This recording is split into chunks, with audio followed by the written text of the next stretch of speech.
नमस्कार विद्यार्थियों, हमने टॉपिक पढ़ा था शिक्षा मनोविज्ञान व शिक्षण अधिगम प्रक्रिया। ठीक है, टॉपिक हम कंप्लीट कर चुके हैं। अब इस टॉपिक से किस किस प्रकार के प्रश्न बन सकते हैं, बन चुके हैं, ये सारी चर्चा हम करेंगे।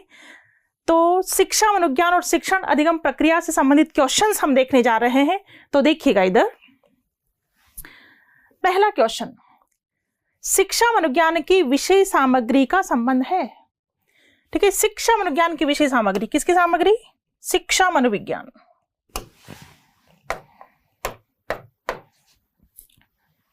पढ़ने से, लिखने से, बोलने से या सीखने से? आंसर का चयन हमें वो करना चाहिए जो व्यापक सेंस देता है। पढ़ना केवल पढ़ने को इंडिकेट कर रहा है, लिखना केवल लिखना, बोलना केवल बोलना, लेकिन सीखने में तो सब कुछ आ जाता है। सीखने में पढ़ना भी आ जाता है, लिखना भी आ जाता है, बोलना भी आ जाता है। तो क्वेश्चन हमारा शिक्षा मनोविज्ञान की विषय सामग्री का संबंध है किससे हुआ? सीखने से। आंसर आएगा सीखने से। क्लियर? नेक्स्ट क्वेश्चन की ओर चलेंगे। क्वेश्चन नंबर सेकंड, शिक्षा किसी निश्चित स्थान पर प्रदान की जाती है, यह कथन शिक्षा के किस अर्थ में प्रयुक्त होता है? चर्चा की थी हमने, निश्चित स्थान पर प्रदान की जाती है। तो निश्चित समय, निश्चित स्थान, निश्चित विधियों के माध्यम से जहां शिक्षण कराया जाता है, कौन सी शिक्षा कहलाती है? कौन सा अर्थ कहलाता है? शिक्षा का संकुचित अर्थ। ठीक है, संकुचित अर्थ में निश्चित स्थान आ जाता है, निश्चित समय आ जाता है, निश्चित विधियां आ जाती है। और संकुचित अर्थ यानी कि संकुचित अर्थ की हम बात करें तो इसमें मुख्य स्थान किसका होता है? परिवार का या विद्यालय का? विद्यालय का। और विद्यालय में अहम भूमिका किसकी होती है? शिक्षक की। तो यहाँ करेक्ट आंसर आएगा शिक्षा का संकुचित अर्थ। नेक्स्ट क्वेश्चन की ओर चलेंगे।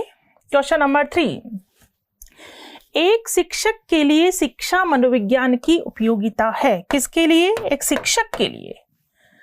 मतलब एक शिक्षक जिसे शिक्षा मनोविज्ञान का ज्ञान हो जाता है, ऐसा शिक्षक स्वयं का ज्ञान व तैयारी, यस, ऐसे शिक्षक को स्वयं का भी ज्ञान हो जाता है। बालकों की आवश्यकताओं की जानकारी, बिल्कुल, जिस शिक्षक को शिक्षा मनोविज्ञान का ज्ञान होता है, बालक की आवश्यकताओं की जानकारी भी उसे हो जाती है। उपरोक्त दोनों सही? बिल्कुल, उपरोक्त दोनों सही। ठीक है, एक शिक्षक जिसे शिक्षा मनोविज्ञान का ज्ञान होता है, उसे स्वयं का भी ज्ञान होता है, उसे बालक की आवश्यकताओं का ज्ञान होता है। बिल्कुल, हमने चर्चा की थी कि एक शिक्षक के लिए शिक्षा मनोविज्ञान की क्या क्या उपयोगिता है, उसी उपयोगिता पर से ये प्रश्न बना है। ठीक है, आगे चलेंगे क्वेश्चन नंबर 4 की ओर। प्राचीन दंड व्यवस्था को बदलने का कार्य किसने किया? अध्यापक ने, अभिभावक ने, शिक्षा मनोविज्ञान ने, इनमें से सभी। प्राचीन दंड व्यवस्था को बदलने का कार्य किसने किया? शिक्षा मनोविज्ञान। क्योंकि शिक्षा मनोविज्ञान का ही ये मानना है कि दंड किसी भी प्रकार की समस्या का समाधान नहीं है और दंड के द्वारा स्थापित किया गया अनुशासन स्थायी भी नहीं रहता। शिक्षा मनोविज्ञान कहता है कि प्रेम और सहानुभूति के द्वारा ही अनुशासन स्थापित किया जाना चाहिए। तो यहाँ करेक्ट आंसर आएगा शिक्षा मनोविज्ञान। नेक्स्ट क्वेश्चन, क्वेश्चन नंबर 5, शिक्षा मनोविज्ञान का अध्ययन शिक्षक को इसलिए करना चाहिए ताकि छात्रों को आसानी से प्रभावित कर सके, स्वयं को समझ सके, पशुओं को समझ सके, शिक्षण को अधिक प्रभावी बना सके। बताइए, शिक्षा मनोविज्ञान का अध्ययन शिक्षक को क्यों करना चाहिए? छात्रों को आसानी से प्रभावित कर सके? नहीं। स्वयं को समझ सके? ठीक है। पशुओं को समझ सके? ना। शिक्षण को अधिक प्रभावी बना सके। यहाँ बेस्ट आंसर आपको क्या दिख रहा है? सबसे मेन बात होती है शिक्षण को अधिक प्रभावी बना सके, मोर इफेक्टिव बना सके। तो करेक्ट आंसर आएगा द, शिक्षण को अधिक प्रभावी बना सके। ठीक है, नेक्स्ट क्वेश्चन है क्वेश्चन नंबर 6, निम्न में से कौन सा कथन शिक्षा मनोविज्ञान के अर्थ को सबसे अधिक सही ढंग से प्रकट करता है। किसके अर्थ को? शिक्षा मनोविज्ञान के अर्थ को। ठीक है, शिक्षा मनोविज्ञान के अर्थ को सबसे अधिक सही ढंग से प्रकट करता है। पहला ऑप्शन देखिए, यह व्यक्ति के मन के अध्ययन का विज्ञान है, यह व्यक्ति के अनुभवों का विज्ञान है, इसका संबंध केवल व्यक्ति की सामाजिक प्रक्रियाओं से है, यह शिक्षा को मनोवैज्ञानिक आधार प्रदान करता है। यस, शिक्षा मनोविज्ञान की बात हो रही है और शिक्षा मनोविज्ञान शिक्षा को मनोवैज्ञानिक आधार प्रदान करता है। ये सारी चर्चा हम कर चुके हैं। आंसर आएगा द, यह शिक्षा को मनोवैज्ञानिक आधार प्रदान करता है। ठीक है, 6 क्वेश्चन कंप्लीट हो चुके हैं। क्वेश्चन नंबर 7, शिक्षा मनोविज्ञान की प्रकृति है। प्रकृति की चर्चा हमने की थी। शिक्षा मनोविज्ञान की प्रकृति बताइए, कैसी है प्रकृति? शैक्षिक, वैज्ञानिक, मनोवैज्ञानिक या अशैक्षिक? शिक्षा मनोविज्ञान की प्रकृति वैज्ञानिक है क्योंकि किसी भी वैज्ञानिक पद्धति में हम उसका अध्ययन करते हैं जिसका निरीक्षण किया जा सके, और शिक्षा मनोविज्ञान किसका अध्ययन करता है? व्यवहार का, और व्यवहार का भी निरीक्षण किया जा सकता है। प्रकृति कैसी? वैज्ञानिक। याद रखना, मनोवैज्ञानिक पे टिक मत लगा देना। शिक्षा मनोविज्ञान की प्रकृति कैसी है? वैज्ञानिक। नेक्स्ट क्वेश्चन, क्वेश्चन नंबर 8, कौन सी शिक्षण सिद्धांत की एक विशेषता नहीं है? बताइए, क्या शिक्षण सिद्धांत पढ़े हैं आपने? क्या मैंने आपको शिक्षण सिद्धांत पढ़ाए हैं? यस, शिक्षण सूत्र के बाद हमने क्या पढ़े थे? शिक्षण सिद्धांत। कौन सी शिक्षण सिद्धांत की एक विशेषता नहीं है? क्या पूछा है? विशेषता नहीं है। सीखने की उत्सुकता, ये विशेषता तो है। ज्ञान की संरचना, ज्ञान का निर्माण, यस, ये विशेषता भी है। क्रमशीलता का अभाव, ये गलत है। पुष्टिकरण तो होता है, फीडबैक मिलता है। क्रमशीलता का अभाव ये सही नहीं है, यानी आंसर आएगा सर। क्या पूछा है? कौन सी विशेषता नहीं है? ये विशेषता नहीं, क्रमशीलता का अभाव नहीं पाया जाता, क्रमशीलता पाई जाती है, क्रमबद्धता पाई जाती है। यहां आंसर आएगा सर, क्रमशीलता का अभाव। क्लियर? क्वेश्चन नंबर 9, शिक्षा के क्षेत्र में सबसे महत्वपूर्ण कौन सा है? शिक्षा के क्षेत्र में सबसे महत्वपूर्ण कौन सा है? शिक्षक, पाठ्यचर्या, अधिगम प्रक्रिया या शिक्षार्थी? बताइए, शिक्षा के क्षेत्र में अगर सबसे महत्वपूर्ण बात पूछी जा रही है तो सबसे महत्वपूर्ण कौन होगा? शिक्षार्थी। यही नहीं है तो फिर शिक्षण किसे कराया जाएगा? तो शिक्षा प्रक्रिया का केंद्र बिंदु भी कौन है? शिक्षार्थी। शिक्षा के क्षेत्र में सबसे महत्वपूर्ण कौन है? शिक्षार्थी। क्लियर? क्वेश्चन नंबर 10 की ओर चलेंगे। शिक्षण की प्रकृति है। प्रकृति की चर्चा बिल्कुल हम कर चुके हैं। शिक्षण एक भाषाई प्रक्रिया है, यस, भाषा का प्रयोग होता है। शिक्षण एक निर्देशन की प्रक्रिया है, यस, निर्देशन की क्या है? प्रक्रिया है। शिक्षण एक अंतःक्रिया है। किस किस के बीच अंतःक्रिया होती है? शिक्षक और शिक्षार्थी के बीच। किसको लेकर? पाठ्यक्रम को लेकर। तो यहां आंसर आएगा उपरोक्त सभी। ठीक है, शिक्षण की प्रकृति भाषाई प्रक्रिया है, यस, निर्देशन की प्रक्रिया है, यस, अंतःक्रिया है, यस, आंसर आएगा उपरोक्त सभी। आगे बढ़ेंगे। क्वेश्चन नंबर 11, शिक्षक की भूमिका होती है। शिक्षक की भूमिका बताइए, दार्शनिक की, मित्र की, निर्देशक की, उपरोक्त सभी। यहां आंसर आएगा उपरोक्त सभी। एक शिक्षक दार्शनिक की भूमिका भी निभाता है, बच्चों को एक अच्छे दर्शन की ओर ले जाता है, मित्र की भूमिका भी निभाता है एक शिक्षक, और निर्देशक की भूमिका भी निभाता है, मार्गदर्शक की भूमिका भी निभाता है। यहां आंसर आएगा उपरोक्त सभी। ठीक है, आगे बढ़ेंगे क्वेश्चन नंबर 12 की ओर। पील के अनुसार शिक्षा मनोविज्ञान है। किसके अनुसार? पील। पील के अनुसार शिक्षा मनोविज्ञान है सीखने सिखाने की प्रक्रिया? नहीं। शिक्षा का विज्ञान? बिल्कुल। सीखने सिखाने की प्रक्रिया स्किनर ने कहा था। शिक्षकों की तैयारी की आधारशिला किसने कहा? स्किनर ने कहा है।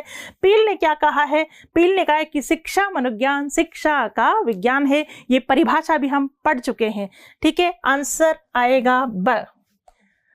क्वेश्चन नंबर 13, कौन सा शिक्षण अधिगम प्रक्रम को प्रभावहीन बनाता है?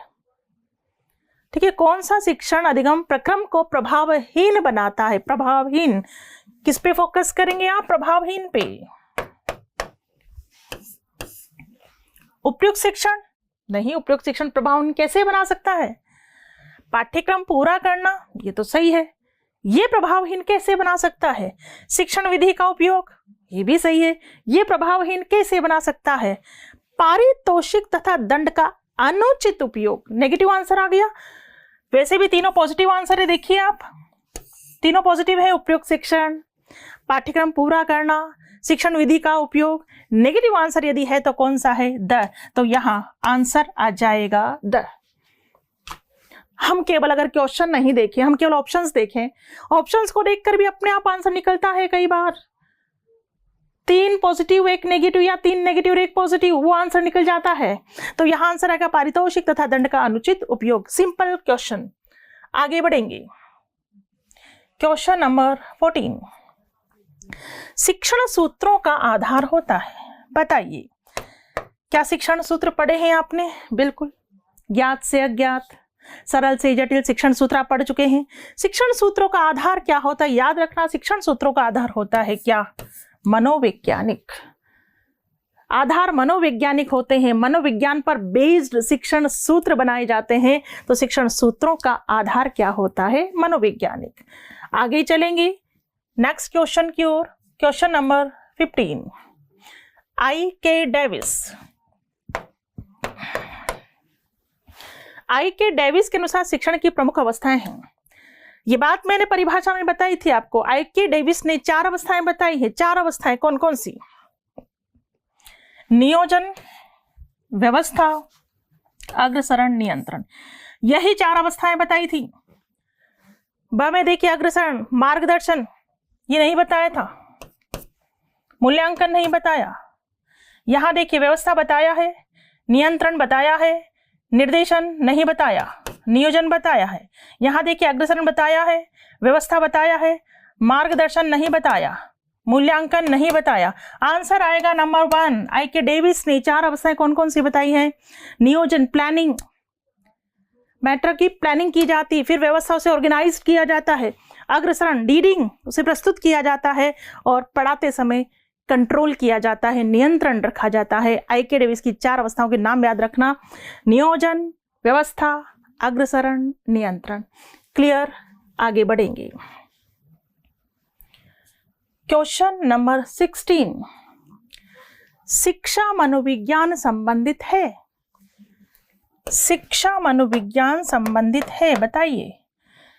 अधिगमकर्ता से, अधिगम प्रक्रिया से, अधिगम स्थितियों से, या उपरोक्त सभी? मैंने आपको कार्य क्षेत्र भी बताए थे लिंडग्रेन के अनुसार। अधिगमकर्ता कह दो या शिक्षार्थी, बिल्कुल सही। अधिगम प्रक्रिया, प्रोसेस ऑफ लर्निंग, बिल्कुल सही। अधिगम स्थिति, आंसर आएगा उपरोक्त सभी। शिक्षा मनोविज्ञान सबसे संबंधित है, अधिगमकर्ता से संबंधित है, यस। अधिगम प्रक्रिया से, बिल्कुल। अधिगम स्थितियों से, बिल्कुल। आंसर उपरोक्त सभी। आगे बढ़ते हैं क्वेश्चन नंबर 17 की ओर। चूंकि हम कॉन्सेप्ट पहले क्लियर कर चुके हैं, इसलिए आपको आसानी से समझ में आ रहे होंगे। हम विश्लेषण पहले कर चुके हैं, पढ़ पहले चुके हैं, इसलिए आप बड़ी आसानी से क्वेश्चन के आंसर्स दे पा रहे होंगे। हाँ, अगर हम कंटेंट नहीं समझते हैं तो फिर हमें क्वेश्चन की एक एक बारीक चीज समझने की आवश्यकता होती है। बट पहले मैंने यहाँ आपको कंटेंट पढ़ाया है, कॉन्सेप्ट क्लियर किया है। कॉन्सेप्ट क्लियर करने के बाद क्वेश्चंस को सॉल्व करना बड़ा ही आसान हो जाता है। तो बिल्कुल क्वेश्चन नंबर 17 की बात कर रहे हैं। शिक्षण एक प्रक्रिया की भांति सम्मिलित करता है। केवल विद्यार्थी, विद्यार्थी एवं शिक्षक, विद्यार्थी शिक्षक एवं माता, विद्यार्थी शिक्षक एवं पाठ्यक्रम। बताइए, पढ़ा था हमने, एक तो बात पढ़ी थी हमने कि शिक्षण द्विध्रुवी प्रक्रिया है, और एक पढ़ा था हमने शिक्षण त्रिध्रुवी प्रक्रिया है। एडम्स महोदय ने तो द्विध्रुवी बताया था शिक्षक को शिक्षार्थी। जॉन डीवीओ ड्राइबर ने त्रिमुखी बताया था, शिक्षक, शिक्षार्थी और पाठ्यक्रम। आंसर आएगा शिक्षक, शिक्षार्थी और पाठ्यक्रम, विद्यार्थी, शिक्षक एवं पाठ्यक्रम। ठीक है, याद रखना, शिक्षण एक प्रक्रिया की भांति किस किस को सम्मिलित करता है? शिक्षण को त्रिमुखी प्रक्रिया माना गया है। त्रिमुखी कह दो, त्रिध्रुवीय कह दो, विद्यार्थी, शिक्षक और पाठ्यक्रम। ठीक है, आगे बढ़ते हैं। क्वेश्चन नंबर 18, शिक्षा मनोविज्ञान शिक्षक की मदद करता है। शिक्षा मनोविज्ञान शिक्षक की मदद करता है। कौन? शिक्षा मनोविज्ञान। उपयोगिता पढ़ी थी हमने, किसकी उपयोगिता? शिक्षा मनोविज्ञान की उपयोगिता किसके लिए? शिक्षक के लिए। स्वयं के ज्ञान व तैयारी में, बिल्कुल स्वयं का ज्ञान होता है। बच्चे के चरित्र विकास में, बिल्कुल। उचित शिक्षण विधियों के उपयोग में, डेफिनेटली। यानी एक शिक्षक जिसे शिक्षा मनोविज्ञान का ज्ञान होता है वो स्वयं का ज्ञान व तैयारी करता है, स्वयं के बारे में जानकारी होती है, कैसे प्रिपरेशन करनी है। बच्चे के चरित्र विकास में भी मदद करता है ऐसा शिक्षक जिसे ज्ञान होता है किसका? शिक्षा मनोविज्ञान का। उचित शिक्षण विधियों के उपयोग में, उपरोक्त सभी। आंसर आएगा उपरोक्त सभी। ठीक है, आगे बढ़ेंगे। क्वेश्चन नंबर 19, विद्यालय के प्रधानाध्यापक कोई गलत निर्णय लेते हैं तो शिक्षक को, अब देखिए जो ऐसे क्वेश्चंस होते हैं ये केवल और केवल हमारी समझ के आधार पर क्वेश्चन पूछे जाते हैं।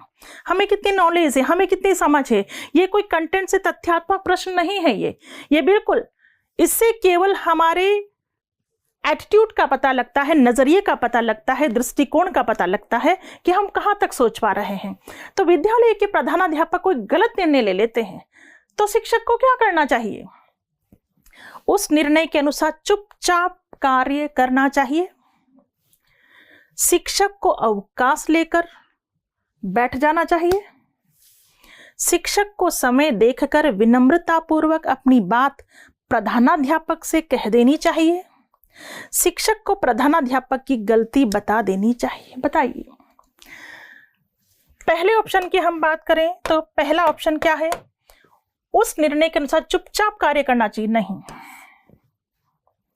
कोई गलत निर्णय लिया है प्रधानाध्यापक ने, आपको अवेयर करवाना चाहिए, चुपचाप कार्य मत करो। आपका चुपचाप कार्य करने का मतलब या तो आपको ज्ञान नहीं है या आप संस्था का हित नहीं चाहते, इसलिए गलत देखते हुए भी आप चुप कैसे रह सकते हो? ये आंसर सही नहीं है।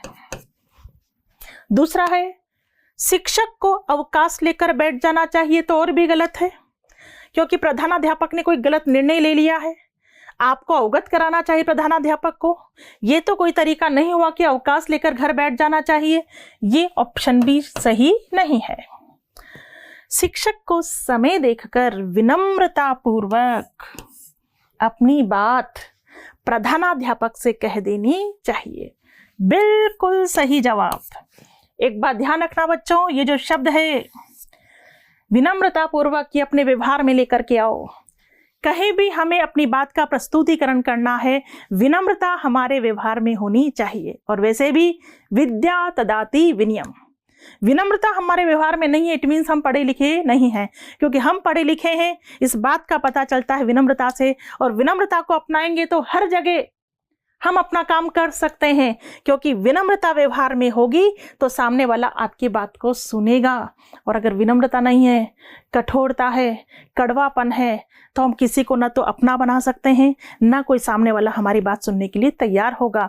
करेक्ट आंसर स आएगा, शिक्षक को समय देखकर विनम्रतापूर्वक अपनी बात प्रधानाध्यापक से कह देनी चाहिए। ठीक है, जैसा द देखिए आप एक बार, शिक्षक को प्रधानाध्यापक गलती बता देनी चाहिए। गलत, ये तरीका नहीं होता है।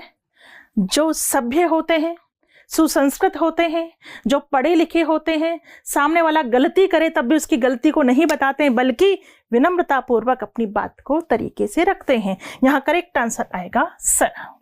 ठीक है, आगे बढ़ेंगे क्वेश्चन नंबर 20 की ओर।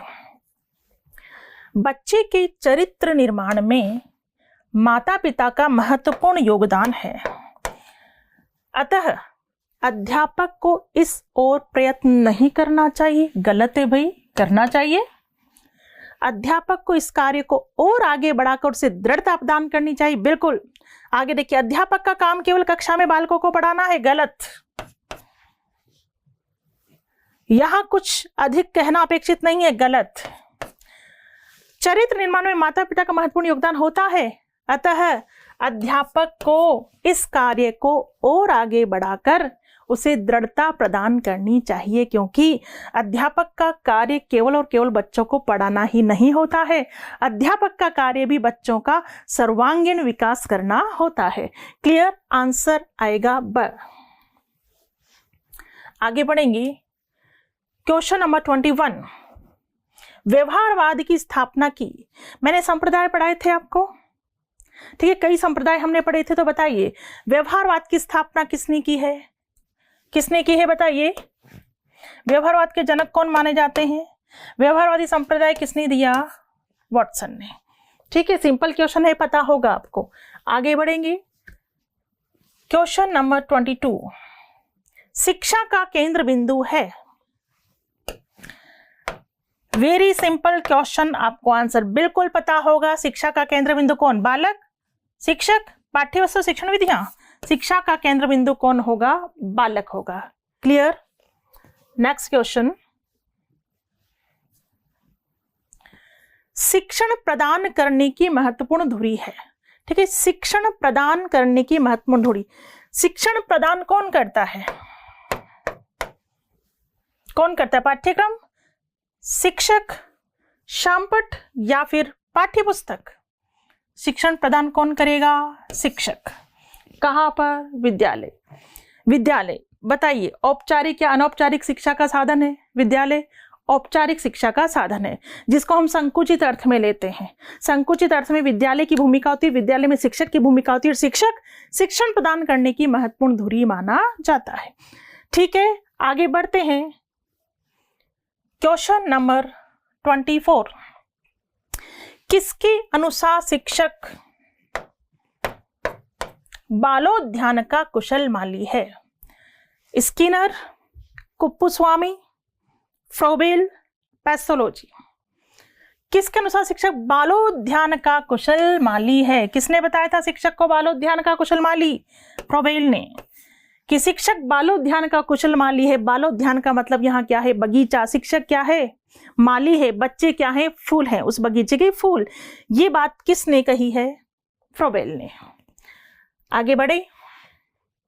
Next question 25। शिक्षा मनोविज्ञान शिक्षकों की तैयारी की आधारशिला है। किसने कहा बताइए? कि शिक्षा मनोविज्ञान शिक्षकों की तैयारी की आधारशिला है। बहुत जरूरी होता है शिक्षकों के लिए शिक्षा मनोविज्ञान का ज्ञान, क्योंकि यदि एक शिक्षक को शिक्षा मनोविज्ञान का ज्ञान होगा तो बच्चों को संभाल सकता है, खुद की जानकारी हो सकती है, बच्चों की आवश्यकताओं को जान सकता है, समस्याओं को जान सकता है। तो शिक्षा मनोविज्ञान शिक्षकों की तैयारी की आधारशिला है। किसका कहना है? स्किनर, फ्रोबेल, थॉर्नडाइक या John Dewey? Correct answer Skinner. किसने कही थी ये बात? स्किनर। ध्यान रखेंगे, बता चुकी हूं मैं पहले आपको। आगे बढ़ते हैं। Question number 26। शिक्षा मनोविज्ञान शिक्षा का विज्ञान है। पढ़ चुके हैं, पता होगा। किसने कहा शिक्षा मनोविज्ञान शिक्षा का विज्ञान है? जेम्स ड्रेवर, पील, स्किनर, क्रोइनक्रो। पता है आपको? शिक्षा मनोविज्ञान शिक्षा का विज्ञान है, ये किसने कहा है? पील ने। Question number 27। शिक्षा का प्रमुख उद्देश्य है। किसका उद्देश्य पूछा गया है? शिक्षा का। ज्ञान प्रदान करना, नौकरी दिलवाना, बुद्धि का विकास करना, व्यक्तित्व का सर्वांगीण विकास। शिक्षा का प्रमुख उद्देश्य होता है व्यक्तित्व का सर्वांगीण विकास। ये ध्यान रखना। शिक्षा का उद्देश्य की कहां भी बात आ जाए, कैसे भी पूछ लिया जाए, शिक्षा का उद्देश्य क्या होता है? व्यक्तित्व का सर्वांगीण विकास। आंसर आएगा द, व्यक्तित्व का सर्वांगीण विकास। आगे बढ़ेंगे। Question number 28। शिक्षा मनोविज्ञान की प्रकृति वैज्ञानिक है। बिल्कुल ये बात पता ही है आपको, कैसी है प्रकृति वैज्ञानिक, क्योंकि यह केवल विज्ञान का अध्ययन करता है। नहीं भाई, ये केवल विज्ञान का अध्ययन नहीं करता है। शिक्षा मनोविज्ञान में केवल सूचनाओं के आधार पर सिद्धांतों का निर्माण किया जाता है, केवल इतना ही काम होता है शिक्षा मनोविज्ञान में। नहीं, शैक्षिक वातावरण में, कौन से वातावरण में? शैक्षिक वातावरण में अधिगमकर्ता के व्यवहार का वैज्ञानिक विधियों के माध्यम से अध्ययन किया जाता है। यस, कौन से वातावरण में? शैक्षिक वातावरण में अधिगमकर्ता के व्यवहार का कौन सी विधियों से? वैज्ञानिक विधियों से अध्ययन किया जाता है। इसीलिए तो प्रकृति कैसी मानी गई? वैज्ञानिक। दौड़ देख लीजिए, इसमें केवल विद्यार्थियों के व्यवहार का अध्ययन किया जाता है। केवल विद्यार्थियों के व्यवहार का अध्ययन किया जाता है, बिल्कुल सही। लेकिन व्यवहार का अध्ययन देखिए, व्यापक आंसर कौन सा है? अधिगमकर्ता के व्यवहार का कौन सी विधियों से? वैज्ञानिक विधियों से, क्योंकि पूछा क्या गया है? प्रकृति कैसी वैज्ञानिक, इसका आंसर हमें देना है। प्रकृति को वैज्ञानिक क्यों बताया गया है? क्यों? क्योंकि इसके अंतर्गत शैक्षिक वातावरण में अधिगमकर्ता के व्यवहार का वैज्ञानिक विधियों के माध्यम से अध्ययन किया जाता है। ठीक है, नेक्स्ट क्वेश्चन, क्वेश्चन नंबर 29। कौन सा शिक्षण सूत्र सही नहीं है? बताइए, शिक्षण सूत्र पढ़ चुके हैं आप, कौन सा शिक्षण सूत्र सही नहीं है? पूर्ण से अंश, सामान्य से विशिष्ट, आगमन से निगमन, सरल से जटिल, बताइएगा। बिल्कुल सिंपल क्वेश्चन, लेकिन कंफ्यूजन होता है। पूर्ण से अंश सही है, गलत है? पूर्ण से अंश बिल्कुल सही है। ये तो गेस्टाल्ट सिद्धांत की देन है, गेस्टाल्टवादियों की देन है कि पहले पूर्ण को देखो फिर अंश का अध्ययन करो। सामान्य से विशिष्ट, ये आगमन से निगमन, ये तो बिल्कुल सही है, आगमन से निगमन। सरल से जटिल, ये भी बिल्कुल सही है। गलत कौन सा है?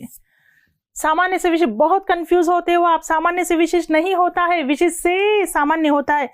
बताया था आपको कि टीचर को पहले कोई विशिष्ट बात कहकर बच्चों का ध्यान केंद्रित करना चाहिए और फिर अपनी सामान्य चर्चा शुरू करनी चाहिए।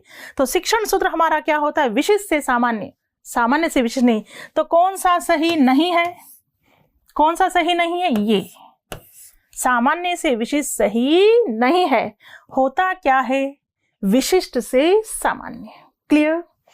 चलिए अब बढ़ रहे हम लास्ट क्वेश्चन की ओर। वर्तमान समय में कक्षा का वातावरण होता है। ठीक है, वर्तमान समय में कक्षा का वातावरण, ये सर ऑप्शन यहां है आपका, सर मिसप्रिंट हो गया है। देखिए, वर्तमान समय में कक्षा वातावरण शिक्षक केंद्रित नहीं, शिक्षक केंद्रित तो प्राचीन समय में होता था, आज तो बाल केंद्रित होता है।